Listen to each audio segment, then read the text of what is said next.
দেখতে পাচ্ছেন আপু রান্নাঘরে চলে আসছে দুপুরকার জন্য। আর রান্নাঘরে আর কি আমার দুপুরের কি কি আয়োজন সেটাই শেয়ার করব আজকে, আর রান্না শেয়ার করব না। আসসালামু আলাইকুম, সবাই কেমন আছেন? আমি ভালো আছি আলহামদুলিল্লাহ। দেখতে পাচ্ছেন এটা ইলিশ মাছ, এগুলো আর কি পটল ঢেঁড়স আলু এগুলো দিয়ে ঝোল করব।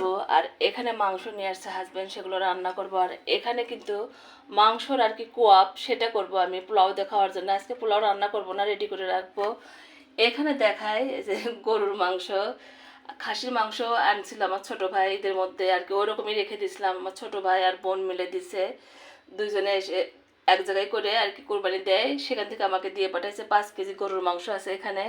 আর এই তেলগুলোতে যে আমি কোয়াপ করবো সেটাই আপনাদের সাথে শেয়ার করতেছি। ওই জন্যে মাংসটা বাইর করছি, যে হাজব্যান্ড ভাজা মাংস খাবে সেটাও বললাম। আর দেখেন আমার পাক ঘরের কি অবস্থা, রান্নাঘরের বৃষ্টি অতিরিক্ত হচ্ছে, বাগানের অবস্থাও অনেক খারাপ, আমার রান্নাঘরের অবস্থাও অনেক খারাপ। আর দুধটা রাখছি আসলে জাল দেবো, যেহেতু আমরা বিকেলে চা খাই সেটাও বললাম। আর এগুলো আর কি যখন খুলে যাবে, যেহেতু বরফ দেখতেই পাচ্ছেন অনেক অনেক ভারী, যেহেতু 5 কেজি মাংস, খাসির মাংস দিয়ে গেছে আমার ছোটো ভাই 1 কেজি, সেটা দিয়ে হাজব্যান্ড কিছু করে দিছে, আর কিছু আছে মাংস সেটাও রান্না করবো একদিন। আর হাজব্যান্ড অনেক অনেক ভাজা মাংস খেতে চাচ্ছে, সেটা আর কি আমার ছোটো ভাই যেটা দিচ্ছে ওটা দিয়ে করবো। আর এখানে মাংস কিভাবে আর কি মাখাই আমি সেটা আপনাদেরকে দেখাই, সুন্দর করে দেখেন। এর মধ্যে কিন্তু প্রত্যেকটা জিনিস আমি দিয়ে নিছি, ময় মশলা বলেন, আদা রসুন জিরে আর কি বাটা, পেঁয়াজ মশলা, আপনার তেজপাতা সব কিন্তু দিয়ে নিছি। আর সেটাই আমি মাখাচ্ছি আর আপনাদের সাথে শেয়ার করতেছি। আজকে কিন্তু রান্না দেখাবো না বলতেছি, আর সুন্দর করে হাতে মাখায়ে করব হাজব্যান্ডের জন্যে। আর অল্প পরিমাণ কষায় রাখবো, আমরা দুপুরে ইলিশ মাছ আর এই ঝোলটা দিয়ে খাবো, তরকারি দিয়ে ঝোল করব সেটা বললাম।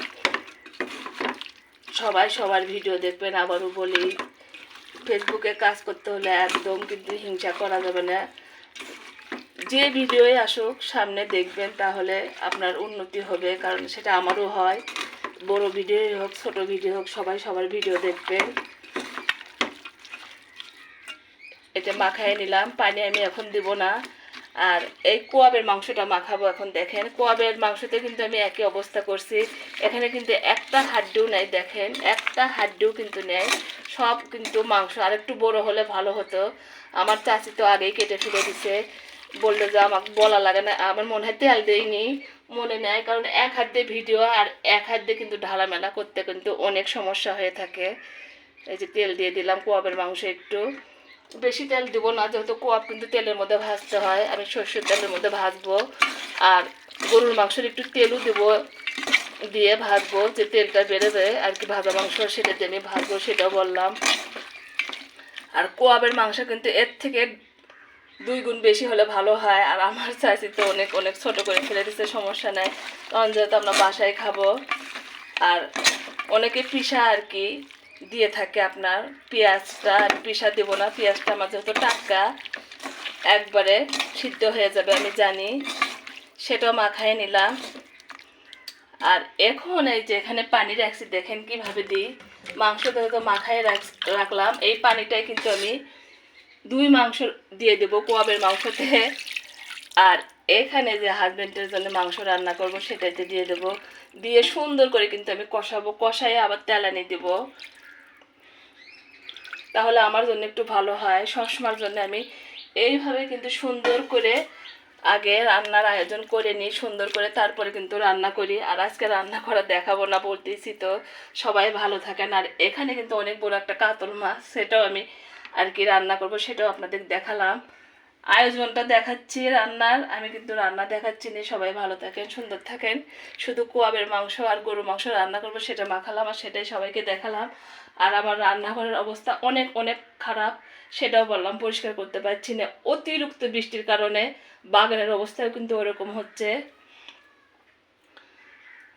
আর বাগানে যে আমি অনেক পরিচর্যা করে থাকি সেটাও কিন্তু দেখাতে পাচ্ছি না, কারণ যেহেতু অতিরিক্ত বৃষ্টি হচ্ছে। এরকম বৃষ্টি কিন্তু আষাঢ় মাসে হয় না, আজকে কিন্তু শ্রাবণ মাসের 1 তারিখ, সেটাও বললাম। এক আপু ভিডিও ছাড়ে আর কি, নাসরিন ইভা আপু, উনি কিন্তু বাংলা তারিখটা সব সময় দেয়, ওই জন্য করে আমি বলতে পারছি, তাছাড়া আমার খুব একটা বাংলা তারিখ মনে থাকে না, সেটাও বললাম। এভাবে সবাই সবার পাশে থাকবেন ফেসবুকে, তাহলে আমরা একটা কিছু করতে পারবো। আর ধৈর্য ধরে কাজ করতে হবে। আপনি 6 মাস কাজ করে কোনো রকম আশা করা যাবে না যে মনিটাইজেশন পেলাম না কে, আর কি ফেসবুক থেকে ইনকাম হচ্ছে না কে। আপনি আপনার মতো করে কাজ করবেন, তাহলে কিছু করতে পারবেন। আর সেই কথাগুলো সবার সাথে শেয়ার করলাম, আর আজকের আমার রান্নার আয়োজন দেখালাম। সবাই ভালো থাকেন, সুস্থ থাকেন, আর বলবো রান্না না আপুর মতো বাগান করেন। আল্লাহ হাফেজ।